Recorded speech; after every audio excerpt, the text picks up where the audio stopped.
Did you think I was finished?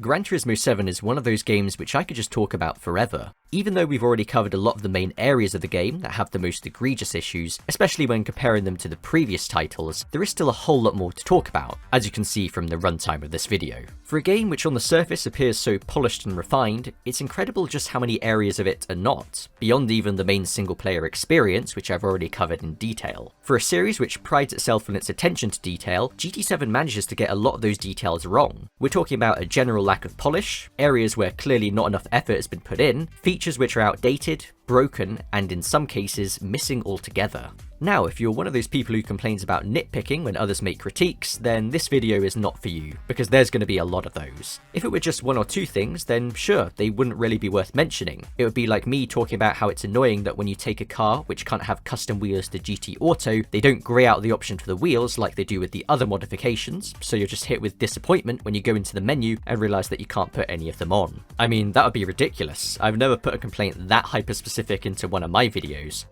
Oh. Wait a second. Anyway, not to say that the previous games were completely flawless, but with GT7 you'll find a mixture of issues, from ones that have plagued the series for decades to new problems they seemingly invented just for GT7. These sorts of things won't be that apparent if you just play it occasionally, but if you are quite invested in the game and the series as a whole, it will grind you down over time. Let me show you what I mean. Let's talk about video game soundtracks. If you were to ask most fans of racing games, they would probably tell you that they're not as good as they once were. One recent game in particular has taken quite a lot of flack for its in-game music. Regardless of what you think about that, it's clear that the days of games like Ridge Racer Type 4 are sadly a very distant memory. If you've seen my video about the music of Gran Turismo, you'll know that this matters quite a lot to me. That video focused mainly on the music from the first 4 games and the work of one composer in particular, who I adore and think is sorely underrated. Check it out if that sounds interesting. So with GT7, it isn't a case of the soundtrack just not being to people's taste or not being as good as the older games, although you can of course make that argument. No, the issues, much like many other things about the game, are a lot more complicated than that. Firstly, let's talk about the in-race soundtrack, the music you hear when you're actually driving. There are 58 songs in total, which is quite a lot, but if you're not a fan of Daiki Kasho, then you're pretty much fucked. Fortunately, I do like Daiki Kasho's songs, so not a big issue for me, right? Well, here's the kicker. None of this is new music. Not even remixes or remasters, these are songs which have been carried through from Gran Turismo 4, 5 and 6. The same songs which we've been listening to for literal decades. And it's not just Kasho's songs, there's tons of reused stuff from Nitoko Inoue, Masahiro Ando and other artists as well. You might not be familiar with their names, but if you play the older games like GT4 through 6, you'll be very familiar with their work. The thing is that I actually like a lot of the music, but at this point it's just so stale and makes the game feel a lot more dated than it actually is. Even if you haven't played the older games, this will be quite apparent how out of touch it seems to sound. I'm not against them reusing some music, the best and most memorable songs in the franchise would be cool to keep, but this is taking it too far. In fact, 75% of the in-race music is reused from the older games. 75%. It makes it feel like a best-of album rather than a new or fresh experience if you ask me. You might look at this and say, sure, it reuses a lot of music, but we should look at that stuff as a bonus on top of the new music we have in GT7. If you don't want to hear the old stuff, then just turn them off. So, what about the new stuff then? Well, when we take out the reused music, we are left with a grand total of 14 songs. For context, the PAL in-race soundtrack for Gran Turismo 3 back in 2001 had 17 songs, all of which being new to the series at that point. The PAL soundtrack is the one I grew up with and I think it's excellent, but you know what was also really good? The North American soundtrack for GT3, which had 25 songs. And check this out, only 5 songs were used in both versions of GT3, so when you add it all together, they had 37 unique songs. Most of that fully licensed and a handful created for the game, all never before heard in the series at that point. GT7 has 14. If they could do that back then, why not now? Whether it be due to time constraints or they just didn't really care, either way it comes off as very lazy. But hey, maybe it's quality over quantity, right? No. To be clear, I don't hate these new songs. I think Life's Coming in Slow by Nothing But Thieves is awesome and for me by far the standout, and there are a couple of other good ones, but it's mostly pretty forgettable. The only others that I remember are because of their meme potential, or for making me think that this soundtrack is actually a cry for help from the people working at Polyphony.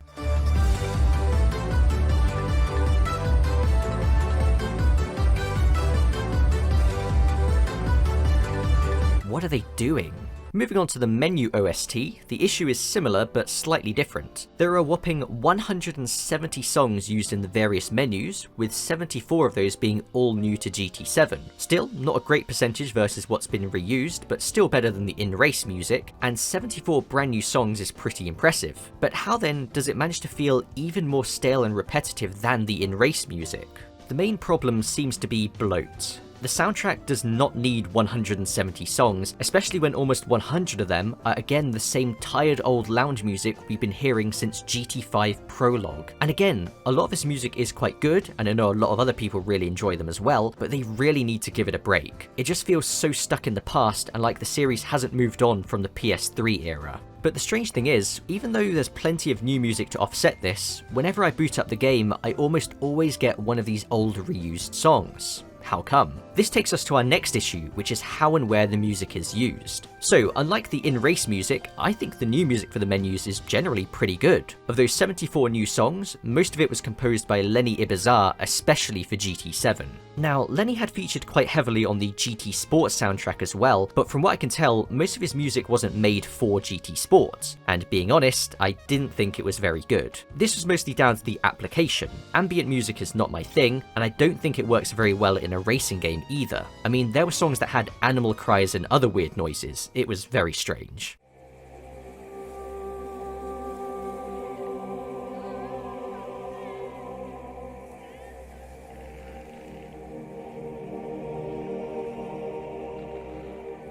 Anyway, his original songs for GT7 are miles better in my opinion. They feel modern and give the game a fresh twist, while also having that signature groove that was so prevalent in the first few games. Check out his songs Epic U, Event Horizon, Computers Have Control, and New York Dub to see what I mean. Alongside his original music, he also did some remixes of classical pieces, some of which are quite interesting, as we've heard, but his version of Adagio for strings is pretty good. The point is that his music only gets heard in a few menus, such as for Sport Mode and the mission events, similar to the new music by other artists in places like Brand Central and the License Center. To me, these menus have by far the best music, with very little of it being reused, but most of them are places in the game where you don't spend a huge amount of time. Conversely, the main map and World Circuits menu, where you're likely to spend most of your time outside of racing, is where they use so much of the music from the past games. It's really frustrating. A very painful example of this is with what I think is Lenny's best song on the soundtrack, called Galabria.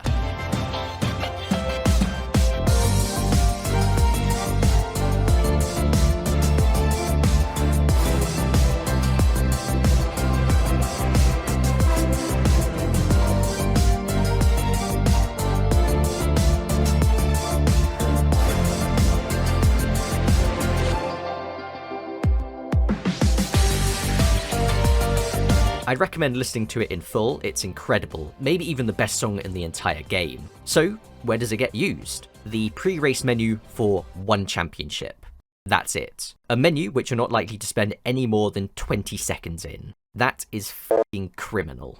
Remember the cover of Moon Over the Castle by Beyond the Horizon, which they hyped up massively before the launch and featured a lot in the promotional material for the game? Same thing, pre-race music for the final championship. It does work, but the fact it's only heard in that one specific place and nowhere else is just astounding. I've heard the song more times on the run-up to the release of the game than I've heard it in the 500 hours I've spent playing the game since it came out. Ridiculous. But actually, there is one other place where you can hear these songs. The music replay. You know, that feature in the game which you only now remember because I just mentioned it. That one. There are also a few songs which are exclusive to the replay modes, like a couple of Daiki Kasho songs from GT3, and also another classical remix by Lenny.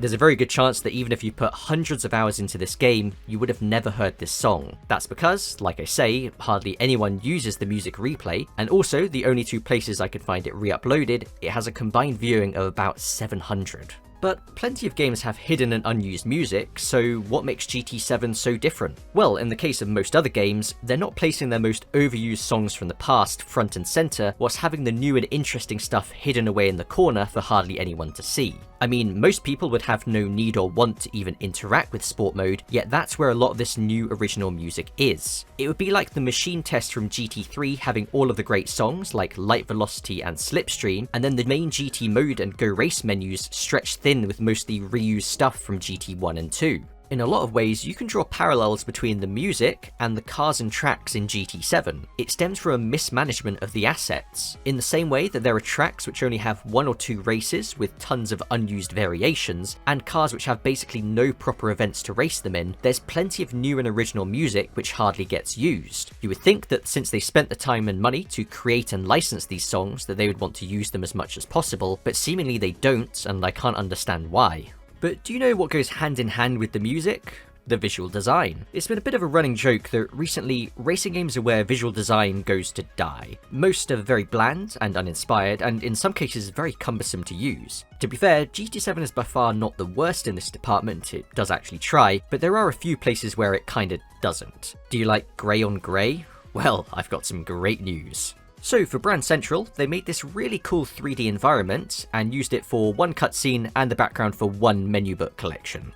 That was it. What they did instead for the Brand Central menu was to just copy over the one from GT Sport and paste that on. You can actually see this 3D environment faintly in the background, but that's all you get. On the topic of reusing assets from GT Sport, here's the heads-up display. It's almost identical. I didn't expect them to completely redesign it from the ground up, but coming from GT Sport to GT7, it just feels exactly the same, despite a difference of 5 years and a whole console generation. They only did the bare minimum, adding a gauge for track water depth and a wind speed indicator. With the return of variable time, they didn't even bother to add an in-game clock, despite having the functionality for that, as you can see when you drive a car that has a visible clock in the interior. If you already programmed it, why not just put it on the main HUD? From reusing so many of these basic things, including the music, it almost seems like they hope people didn't play the previous games, despite trying to appeal directly to those people, as we can see from the obvious nostalgia bait in the trailers. However, something that is completely new is the main GT mode map. Honestly, it's pretty nice. My only issue is that they already made a better one. This will be personal preference, but I think the one they showed off in the announcement trailer for GT7 is more subtle and more beautiful.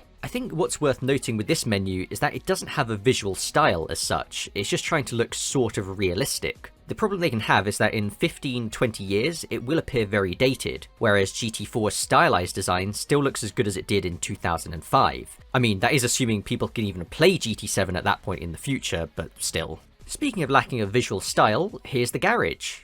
I hate it. That may seem over the top, but let me explain. It's one of those things which I've disliked more and more over time. So essentially, we're in a grey lifeless void whilst classical music is playing. Does anything about this scream garage? The grey void, as I call it, has been around pretty much from the start of Gran Turismo, but I'm not really sure why they decided to bring it back now. In fact, if you leave the main menu for a few minutes, you'll see a cinematic of a random car in a proper garage environment. If they made this, why don't they use it for the actual garage instead of this eternal void? Here, this is a mock-up I made of how it would look, and with more fitting music.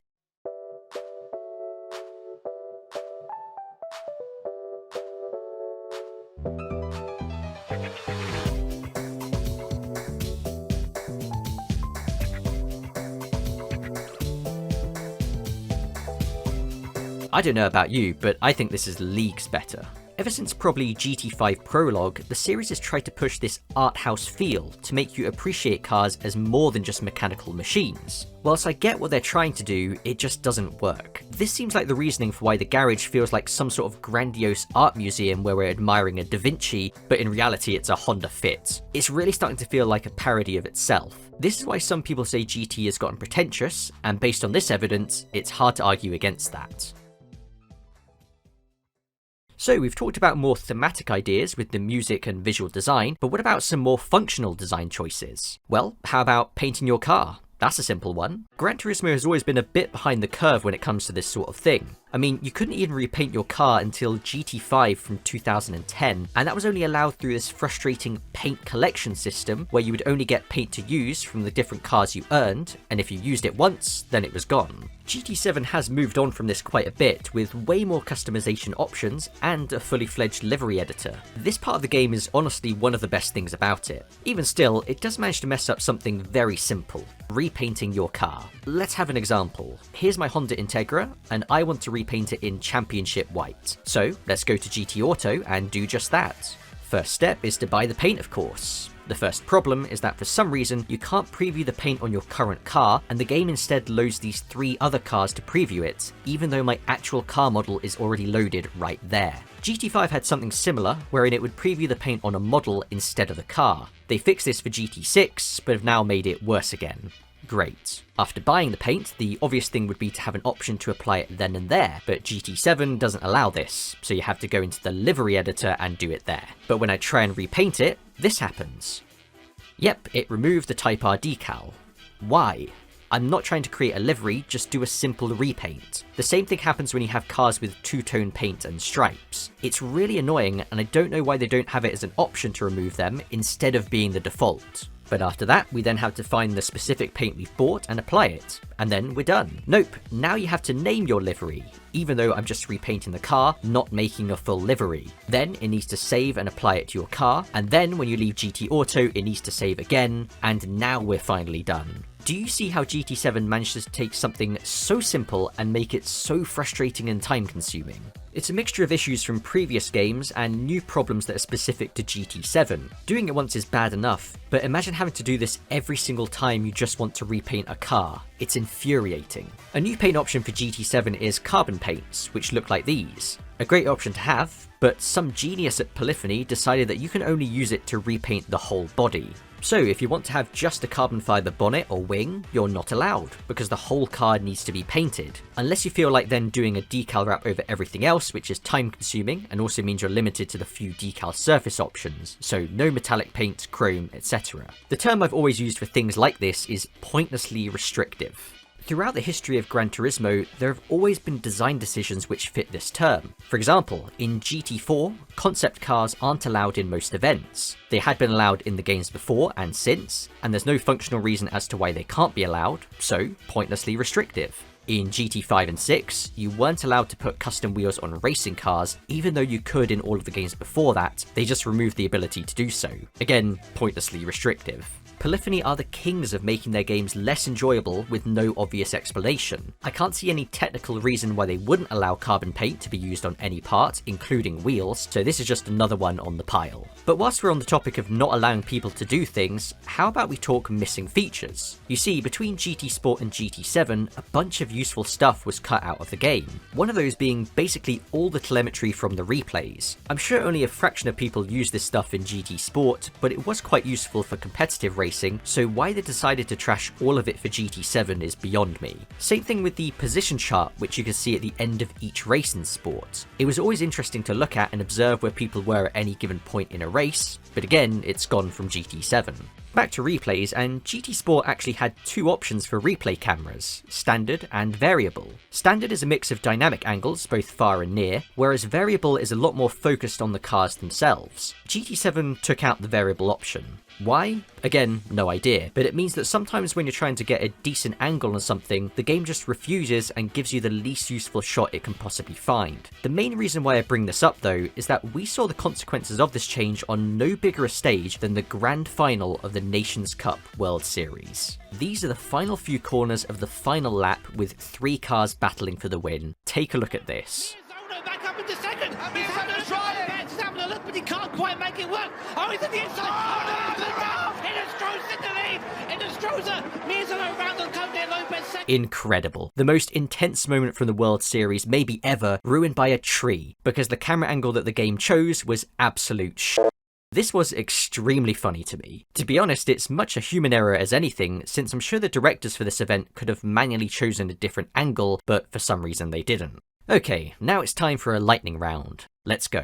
Firstly, in time trial, even if you select the same time of day and weather, the track conditions will be slightly different each time. Some would say that the whole point of time trial is to benchmark yourself or different cars in the same conditions, so it completely defeats the point when the track temperature and wind direction can be totally different between runs. Another is that when searching for things like liveries and decals on the community tab, you can't sort them in any order, such as most liked, recent, etc. The order you get seems to be a confusing mixture between most popular and most recent. Other games have done this far better. I don't know why this is so difficult. The livery editor has an excellent free-moving camera feature allowing you to see any part of a car in detail. For some reason though, they don't use this feature in any other part of the game. It would be great in places like the garage or the dealerships to check out a car before buying it. All we get in those places are an assortment of scapes and movies, which are chosen at random, and an extremely slowly rotating camera which takes 10 years to get round to the back of the car. I often enjoy watching the intros to games to get hyped up before I play them. Unfortunately, you can't really do that for GT7 because it's really f***ing long, and half of it is the slow build-up going through the history of cars. GT's intros have gradually gotten more drawn out over time, and at this rate, I wouldn't be surprised to see the intro of GT8 be a 2-hour documentary about how they made the game. The performance point, or PP system, is completely busted for a number of reasons. The original goal was to be able to measure the relative performance of any car in any state of tune, so that you can see how small adjustments will affect the performance of your car. This became very easy to exploit, so they had to backpedal, and now tuning the transmission, differential and suspension has no impact to the performance point level. Aerodynamics still do, however, and you can see here how easily it can still be exploited. Also, individual tyre compounds within the same grade, like Racing Hard, Medium, etc., have different PP levels based on the grip of the tyre. This completely ignores the whole point of the different tyre compounds, which is that the raw speed is a trade-off with tyre life. This means in a PP limited event where tyre wear will be a factor, there is literally no reason to not choose the hardest compound of tyres and then make up the rest of the PP deficit by upgrading your car, so it's no slower than cars with the softer compounds but has way more durable tyres. And they made the wet and intermediate tyres have a lower PP than the dry tyres, even though this PP level is surely relative to its performance in the dry when you would never use these tyres anyway,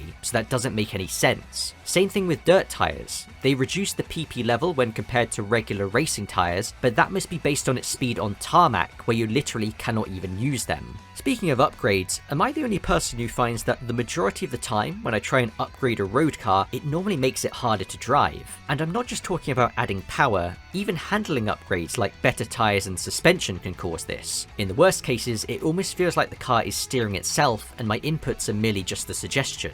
Of course, fine-tuning can make it better, but a lot of the time cannot fix the issue completely. In my opinion, the base setup you get with things like the suspension should just work as standard, and any fine-tuning should be to optimize it and make it faster. I've spent countless hours doing this in GT6, and that's exactly how it worked, but in GT7, it feels like so many cars are just straight up broken when you do the same upgrades. I don't really understand. So, my final topic for this video is the car list. I know that I've ragged on people before for complaining about the car list because it's a very easy thing to do, and I don't believe it's that important when compared to many other issues with the game. Ultimately, no matter what Polyphony does, there will always be people whining that this or that car isn't included, but that doesn't mean that there aren't any valid complaints about it. Personally, one that annoyed me is how they brought back versions of the JGTC Supra and R34 GTR, but not the NSX, which would round out the trio of old school GT500 cars and is also my favourite. That one's a bit rude, but if the leaked car list is to be believed, then we should be getting the Castrol Mugen NSX back at some point, as well as many others. But a more wider complaint is that GT7's car list already feels outdated and lacks many newer models. Updates included, as of now, there are only 7 cars from model year 2021 and onwards, excluding Vision GT cars and fictional racing variants. Of course, a big part of this is down to how long it takes to model each car. 9 months is how long. As technology and techniques have improved, so has the time required to create these ultra-detailed models. Back in the PS2 days, it would only take a single month for one designer to model a car from scratch. A trend that I've seen among certain people and outlets is heaping praise onto the game for its detail and immersion, and of course the recent release of VR for GT7 has only added to that, but a lot of them are the same people who would drone on endlessly about the lack of newer cars and their favourites not being included in the game. How can people not realise these two things are directly related? You can't have one without making sacrifices to the other. Anyway, this hyperfixation on detail has led to what I like to call the 2-year tax. The premise is simple. From the point the game was released, you'll find very few cars from the past 2 years included. This started to become more obvious with GT5, where a large number of the new cars, racing cars in particular, capped out at 2008, despite the game releasing in 2010. When the new breed of GT500 cars were introduced into GT Sport, they were again 2 years out of date. The worst offender was the Lexus RCF, which was retired at the end of the 2016 season and superseded by the Lexus LC500. Despite GT Sport releasing in October 2017, it took another 6 months before these cars were included in an update. They were already outdated when they arrived, and 5 years later we're still waiting for their replacements. So if we look at the car list of, say, Gran Turismo 3, and again look for cars from the past 2 years, so model years 2000 and 2001, we can find a whopping 69 cars, again with no fictional racing variants included or multiple versions of the same car. That obviously blows GT7's 7 out of the water, and even if we give GT7 an advantage to offset the time needed to make the cars, and include model year 2020 as well, this only rises to 13 cars, including DLC. So it's clear that even without the time investment needed to make these cars, that they don't have too much of a priority to keep the car list current. But why is that? Well, it seems like because all of the modern contemporary cars were carried over from GT Sport, they don't see much a need to keep them updated, and instead focus on expanding the car list in other areas. When you see a car in GT7, which is a model year 2014, 2015, 2016, more often than not, these will be the type of cars I'm talking about. But when you look and see that the newest McLaren is from back in 2016, then it isn't really good enough. Sadly, there aren't many solutions to this issue. Suggesting that Gran Turismo should start lowering the quality of these models to be able to make more would be foolish to anyone who's familiar with the developers. We can only really hope that as the quality of the models have reached a point of diminishing returns, that the focus is now onto how to produce them quicker rather than adding even more detail. Some car models made for GT Sport were outsourced, so hopefully this can be continued longer term, or Polyphony can just hire more employees. Anyway, all of this effort is worthless unless they're adding cars that people want to use and actually hold some sort of value in the game. But Kazunori has now admitted that SUVs are going to be included going forwards simply because they're driven quite often in real life, but not on racetracks and not by people who have any taste. We truly are living in the worst timeline.